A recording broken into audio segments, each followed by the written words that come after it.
DG মহোদয়রা, technical কমিটির যে প্রধান আছেন, বিএমডিসি, সকলের মতামত আমরা নিয়ে আমরা সিদ্ধান্ত নিয়েছি যে আমাদের এখন ফিজিক্যালি সশরীরে ক্লাস আমাদের শুরু করে দেওয়া দরকার।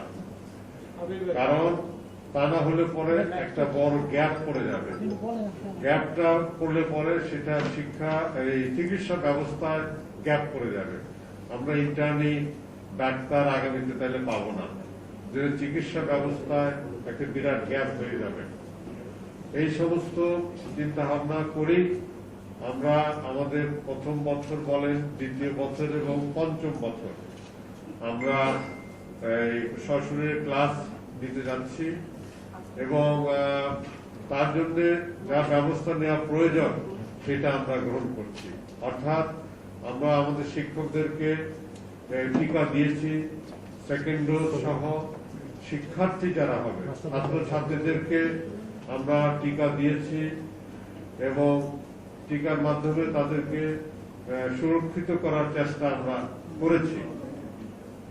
এবং ক্লাসে যখন যারা যাবে তখন তাদের মাস্ক পরে যেতে হবে, সামাজিক দূরত্ব বজায় রাখতে হবে এবং অন্যান্য যে ব্যবস্থা তাদের নিরাপত্তার জন্য সেগুলো আমরা গ্রহণ করছি এবং পর্যায়ক্রমে গ্রহণ করা হবে। এবং আমাদের এই শিক্ষার ব্যবস্থাটা একবারে সব খুলে দিব না, আমরা পর্যায়ক্রমে খুলব। আমরা দেখব যে কোনো ধরনের কোনো সমস্যা দেখা দেয় কিনা। সমস্যা দেখা দিলে আমরা তাৎক্ষণিকভাবে সেই ব্যবস্থা আমরা গ্রহণ করব এবং ছাত্রছাত্রীদেরকে আমরা যারা রোগী আছে রোগীর কাছে তাদেরকে যেতে হবে। বিশেষ করে দ্বিতীয় বছর এবং পঞ্চম বছরে যদি না যায় তাহলে পরে তারা সঠিকভাবে শিক্ষা গ্রহণ করতে পারবে না এবং তাদের লেখাপড়াটা অপূর্ণ রয়ে যাবে। সেই জন্য তাদেরকে যথাযথ নিরাপত্তার সাথে আমাদেরকে রোগীর কাছে নিতে হবে, রোগীকে তাদের দেখতে হবে এবং সেখান থেকে তারা চিকিৎসা দেওয়া শিখবে এবং নতুন নতুন জ্ঞান অর্জন করবে। সেক্ষেত্রে আমরা নন কোভিড রোগীদেরকে দেখতে দিব এবং ক্ষেত্র মতে কোভিড রোগীদেরও কাছে নিয়ে যাওয়ার ব্যবস্থা আমরা করব এবং সেটা সবই যথাযথ সুরক্ষার মাধ্যমে এই ব্যবস্থাটি আমরা গ্রহণ করব। এটি হলো আমাদের আজকের সিদ্ধান্তটি। এবং আপনারা জানেন ইতিমধ্যে আমরা ভর্তি পরীক্ষা নিয়েছি, অন্যান্য ধরনের যে পরীক্ষাগুলো আছে এগুলো চলমান আছে, প্রফেশনাল পরীক্ষাগুলো চলমান আছে এবং আমাদের এখানে ডিজি মহোদয় আছে, সচিব মহোদয়রা আছেন, ওনারা আমাদেরকে জানিয়েছেন যে মোটামুটি আনুমানিক এই মাসের 13 তারিখ থেকে ওনারা ক্লাস শুরু করতে পারবেন। হয়তো 2-1 দিন এদিক ওদিক হতে পারে, বাট আনুমানিক এটাই ওনাদের সময়। এটা হলো আজকের আমাদের একটি বড় সিদ্ধান্ত। এর পাশাপাশি সাংবাদিক ভাইরা, আপনাদেরকে আমরা আরো 2-1টি ইম্পর্টেন্ট ইনফরমেশন জানাতে চাই, বিশেষ করে ভ্যাকসিনের উপরে, যেটা খুবই ইদানিং বেশ কিছু আমি মনে করি যে আমাদের ডেভেলপমেন্ট হয়েছে। এই বিষয়গুলো আপনাদেরকে এই সুযোগে আমি জানাতে চাচ্ছি। রেজিস্ট্রেশন হয়ে গেছে আমাদের 3,83,00,000 লোকে রেজিস্ট্রেশন করেছে। ভ্যাকসিন ফার্স্ট ডোজ নিয়েছে 1,86,00,000, সেকেন্ড ডোজ নিয়েছে 82,00,000। ভ্যাকসিন আমাদের হাতে আছে 1,22,00,000।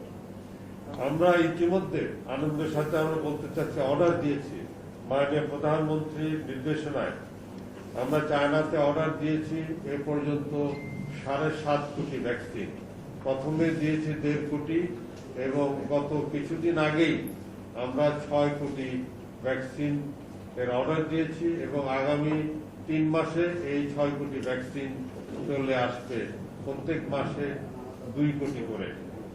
পাশাপাশি WHO থেকে একটা প্রস্তাবনা আমাদের কাছে এসেছিল 10.5 কোটি ভ্যাকসিনের এবং মাননীয় প্রধানমন্ত্রীর সাথে আলাপ আলোচনা করে ওনার অনুমতি সাপেক্ষে আমরা সেই ভ্যাকসিনে ক্রয় করে নিতে হবে। সেই 10.5 কোটি ভ্যাকসিনেরও আমরা নীতিগত আমাদের সিদ্ধান্ত আমরা দিয়েছি, আমরা সেই চুক্তিও করেছি।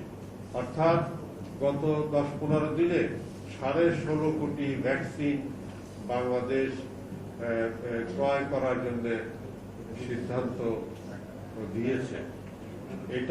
এই ভ্যাকসিনগুলো আগামী ডিসেম্বর-জানুয়ারির মধ্যে বাংলাদেশে চলে আসবে। WHO যে 6.80 কোটি ভ্যাকসিন যেটা আমরা বিনামূল্যে পাই, সেই ভ্যাকসিন কোভ্যাক্স ফ্যাসিলিটির মাধ্যমে এটা চলমান থাকবে। এখানে যেমন গতকালও মনে হয় গতকাল ভ্যাকসিন আমরা পেয়েছি ফাইজারের 10 লক্ষ ভ্যাকসিন, কারণ এইভাবে এটা চলমান থাকবে। এবং আমাদের প্ল্যান হলো আগামী মাস থেকে, বলবো না, এটা তো শুরু হয়ে গেছে নতুন মাস, সেপ্টেম্বর থেকে আমরা ভ্যাকসিন প্রাপ্তি সাপেক্ষে আমাদের প্ল্যান হলো 1.5 থেকে 2 কোটি লোককে ভ্যাকসিন দেওয়া।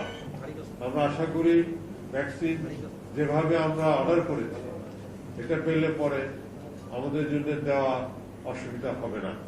কাজে এই বিষয়গুলো আপনাদেরকে ভ্যাকসিনের বিষয়ে জানানোর আমি মনে করি যে জানানোটা দরকার ছিল। ভ্যাকসিনগুলো আমরা দিব একটু প্রায়োরিটি করে, যারা বয়স্ক তাদেরকে আমরা একটু প্রায়োরিটি দিব, এবং শিক্ষক এবং ছাত্রদেরকে আমরা একটু প্রায়োরিটি দিব। বিশেষ করে যে ফাইজার ভ্যাকসিন বা মডার্না ভ্যাকসিন যখন আমরা পাবো, এই ভ্যাকসিনগুলো বেশি করে আমরা ছাত্রছাত্রীদেরকে দেওয়ার চেষ্টা করব। কারণ সরকারের সিদ্ধান্ত, মাননীয় প্রধানমন্ত্রী একটি সিদ্ধান্ত আছে যে যত তাড়াতাড়ি পারা যায় স্কুল খুলে দেওয়া যায়। আমরা চাচ্ছি আমাদের ছেলে মেয়েদেরকে ভ্যাকসিনেট করেই, ভ্যাকসিন দেওয়ার পরেই স্কুলে নিতে পারলে আমাদের জন্য বেশি মঙ্গলজনক। সেই চেষ্টা আমরা করব।